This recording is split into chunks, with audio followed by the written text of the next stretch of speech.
नहमदुहु व नुसल्ली अला रसूलिहिल करीम अम्मा बाद अस्सलामु अलैकुम व रहमतुल्लाहि व बरकातुहु। నేటి ఈ సభలో నా ప్రసంగాంశం సామాజిక సంస్కరణ. గౌరవనీయ సోదర సోదరీమణులారా, సామాజిక నిర్మాణంలో ప్రతి వ్యక్తి పాలు పంచుకోవడం అవసరం. సమాజం అనేది వాస్తవానికి వ్యక్తుల ద్వారానే నిర్మితమవుతుంది. సమాజ నిర్మాణం మరియు విచ్ఛిన్నంలో ప్రతి వ్యక్తి బాధ్యుడే.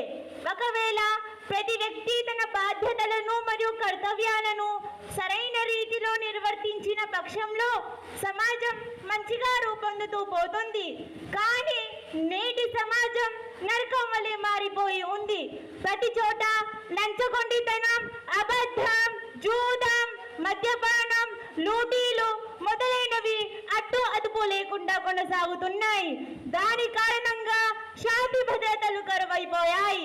ప్రజలు శాంతియుతంగా జీవించడాన్ని మర్చిపోయారు. నరకప్రాయమైన ఈ సమాజాన్ని స్వర్గతుల్యంగా మార్చవలసిన ఆవశ్యకత ఉంది.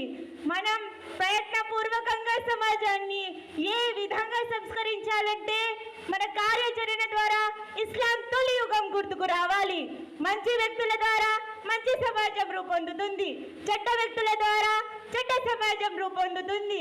ఒకవేళ మనలో ప్రతి వ్యక్తి మంచి వాడిగా రూపొందినట్లయితే సమాజం తనంతట తానుగా మంచిదిగా రూపొందుతుంది. అల్లాహ్ మనందరికీ సామాజిక సంస్కరణ కొరకు పాటుపడే సద్బుద్ధిని ప్రసాదించుగాక.